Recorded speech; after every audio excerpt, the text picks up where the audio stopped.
We only see those things that we focus our attention on, and that sort of mismatch between what we see and what we think we see is a really profound one that has all sorts of consequences for our daily lives.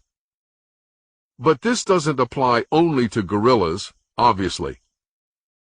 If we as players are focused on what we don't have in life that we think we want or need, we could easily not see or fully enjoy and appreciate all the things right in front of us.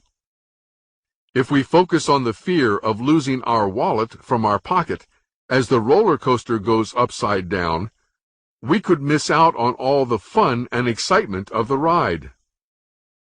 If we focus on trying to visualize and manifest and attract what we think we want in a mate, we could miss the one right in front of us who doesn't meet those beliefs, but could actually be the one.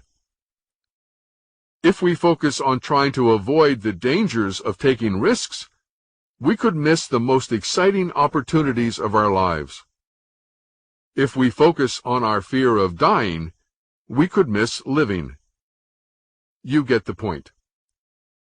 Dan Simon's is a lot of fun, but I want to get back to the question, which is, if our job as players, according to Bashar, is to perceive the experiences our infinite eye creates for us, and if we don't always seem to be doing a very complete job of that, according to Dan Simon's, are there other factors involved, more than just our focus, that are influencing and affecting our perceptions, making us see the world as we need it, rather than as it actually is?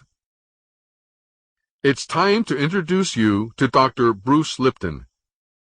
Dr. Lipton began his scientific career as a cell biologist. He received his Ph.D. from the University of Virginia before joining the Department of Anatomy at the University of Wisconsin's School of Medicine in 1973. In 1982, Dr. Lipton began examining the principles of quantum physics and how they might be integrated into his understanding of the cell's information processing systems. And he discovered that the brain of a cell is not in the nucleus, which is what I was taught in school, but in the membrane, the outer surface or skin of the cell. His website says, his research at Stanford University's School of Medicine between 1987 and 1992 revealed that the environment, operating through the membrane, controlled the behavior and physiology of the cell. His discoveries, which ran counter to the established scientific view that life is controlled by the genes, gave rise to one of today's most important fields of study, the science of epigenetics. Many subsequent papers by other researchers have since validated his concepts and ideas. Epigenetics is to biology what quantum physics is to physics. It has turned our age-old understanding of biology upside down. Or, as I've put it many times already, the opposite of what we have always believed is true. From epigenetics, we now know our perception of the environment controls our DNA, not the other way around. We're going to watch 3 video clips from Dr. Lipton. In this first video, he's also going to give you a short perception test. So watch carefully. So there are 3 conclusions because I don't have enough time to talk about one, but I will list them. Okay. Conclusion 1, perception, how you see life, the switch, controls behavior because that's protein. Perception controls which genes are being read and how they're being read. And the one I didn't have time for right now is the third one. Perception can rewrite the genetic code. So perception controls life. No 2 people see the world in the same way. They have different perceptions. But let's do a perception test. Okay, this is the question. The first one is a simple question because it's important because perception controls your biology. So the first, like the perception test is a simple one. Is the surface area of A greater than, equal to, or less than the surface area of B? Which is greater? B. Yeah. They're equal size squares. Not equal, but they're uniform. So I want to make a more difficult test. I will show you two surface areas that are not regular. You must, with your mind, see which is bigger. So it depends if you're in the front row or the back row, or you have glasses, or if you're well or not well, what you see. So it's a question. I'll use a map. Which has more surface area, Europe or South America? Calculate in your head the surface.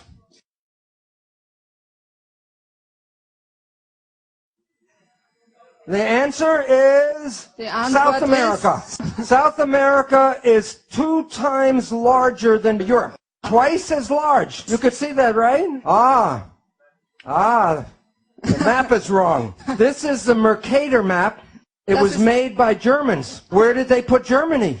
Deutschland is in the dead center. Isn't the equator the dead center?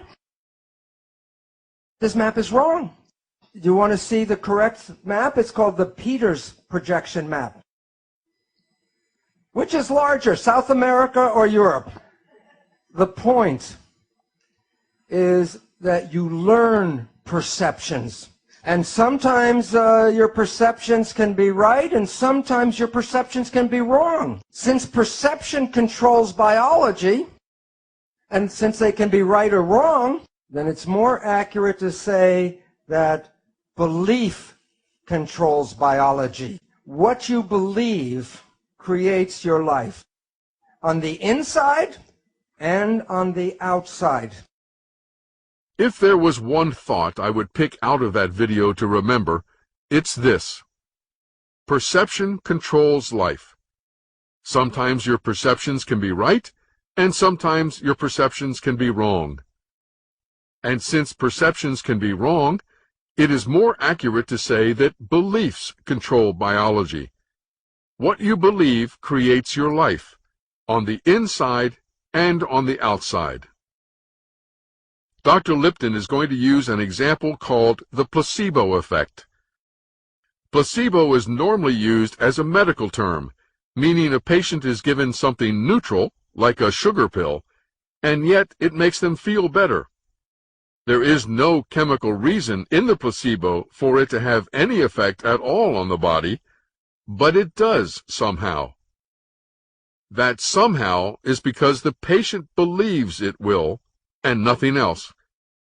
It is the patient's belief that changes their biology and their behavior.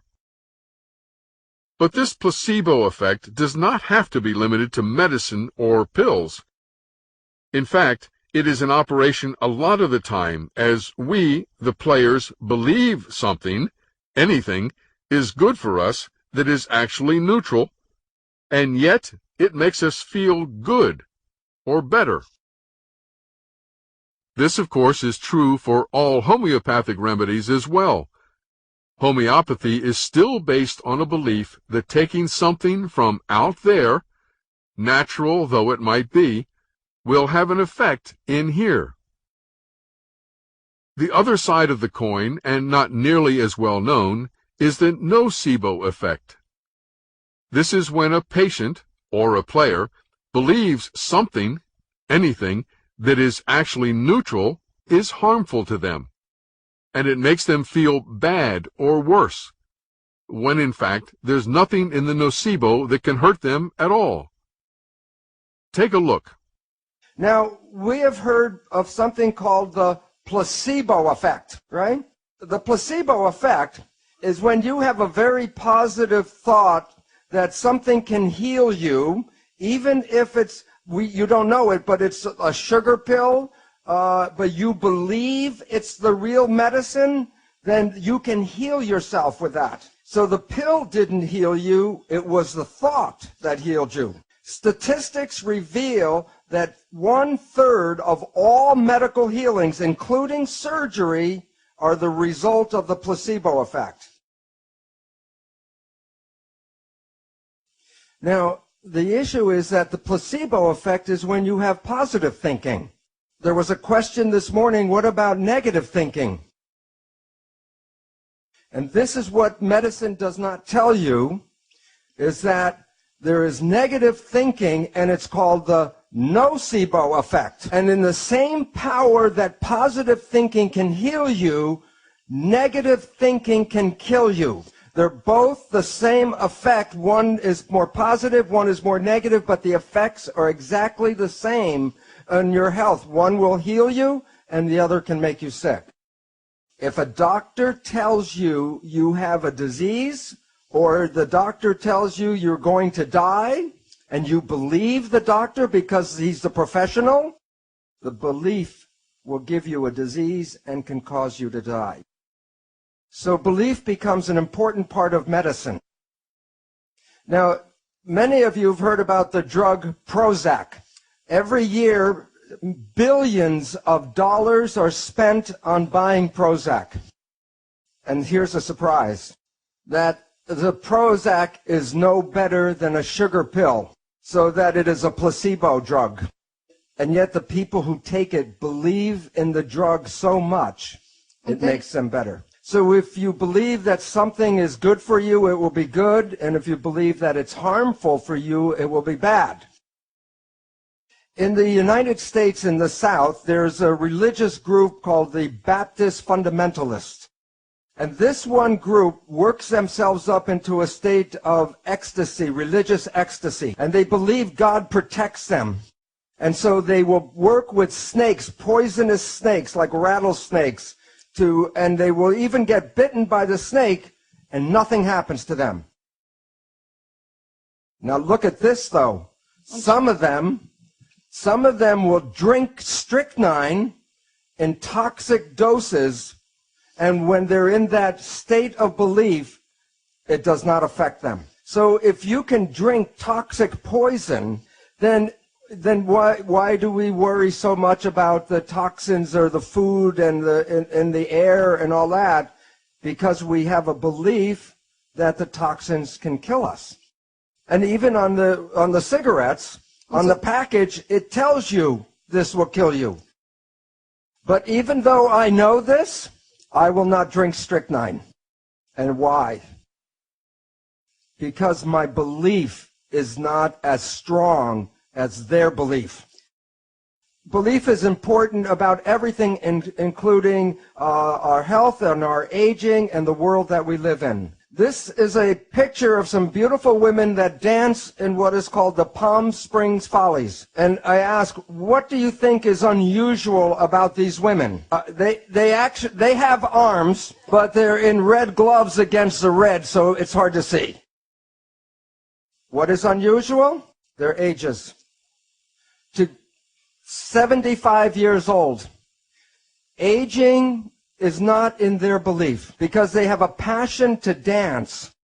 And the passion keeps them young and alive and healthy. But most of us see other people grow old and expect that we must grow old like they do. In both cases, the placebo and the nocebo, it is the player's belief and not the actual experience that controls their perceptions and determines their behavior. Dr. Lipton said, if you believe that something will be good for you, it will be good. And if you believe that something is harmful, it will be bad. He also said, if you can drink toxic poison, then why do we worry so much about the toxins in the food and the air and all that? Because we have a belief that the toxins can kill us. Belief is important about everything, including our health, aging, and the world we live in. In the next video, Michael Talbot, author of The Holographic Universe, also discusses the placebo effect, and at the end, the nocebo effect as well, tying it directly to Carl Pribram and quantum physics. Pribram